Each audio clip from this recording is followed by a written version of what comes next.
का बबुआ कहे मुंह लट के बड़ा प्रणाम काका।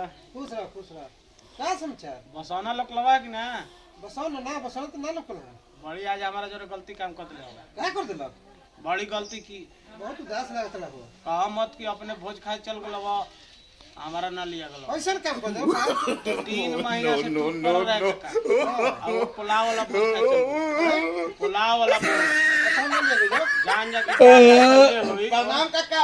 हां खुश रहो बैठा और रात का भोज खलवन भोज खइला अपन दोस्त कहने लिया गेलो बाक मर्द ई ना पूछा कि का खइला लोग के हम ठिका ले ले हैं। अच्छा तो बताओ का पुलाव खइनी हां नान रोटी खइनी हट दुर्गो कह के नान रोटी देखो का खलवा सब खलवा हम हमरा जेकरा जर गई रहे नु सब हमरा मालूम हुआ। अच्छा वो बतैलक लिट्टी चोखा जिलेबी हां सिकन भेटो के व्यवस्था रहे। जिलेबी हाँ जिलेबी हां उहे हमारे न खोल लिया त काहे लिया जे एकरा घरे गई रही जंग काका। देखो ए झूठ न बोल झूठ का ए न खो गेल हमरा घर लिखे एकदम गेलो ना एकदम गई है तू रास घरे रे। ई तार दोस्त बा 3 महीने तार लिया जत रखियावत रहे हम भोज हो केनु हां एगो ढलैयो हो केनु के करो हमार एथी रहत रहे इनवाइट हाँ, लिया जात रहे। अरे मते त एक ई होइए ना रहे तो हम केकरा लिया जाए अब पहले से कहले हलै।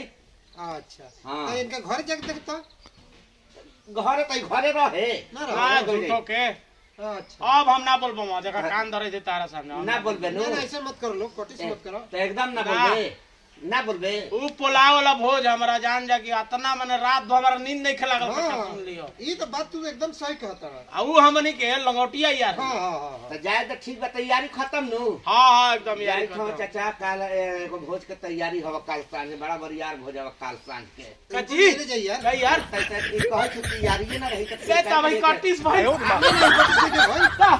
अबे कटिस कहां बोलो कहां भोज हुई त यार कह की यारी ना टूटी पूरी खातिर ना एकदम ना टूटी तो पूरी खातिर ना कहां टूटी। पुलाव वाला है कि नहीं अरे कौन व्यंजन न खाई के सब हां नानो रोटी है हर नान रोटी है नान है नान नान नान नान अच्छा नान रोटी आ ओ जे एकदम हौ पुलाव के व्यवस्था हौ एकदम इंडिया गेट चाउर के हाँ, आ एकदम पालक के कचौड़ी पालक पालक के आज खानदान ना खइले हो हाँ हाँ हाँ हाँ ठीक नु आना हम खइले हो कब हाँ ओकरा बाद एक घड़ी नया भाड़ा सेंचुरियन है रहो। ए, मैं मंचूरियन हाँ हाँ ऊ है हाँ लाल लाल होता हां है। मंचूरियन हाँ ये थी ओ आ उजार का और लग रहा तो ये ऊपर है वो का ओ ये थी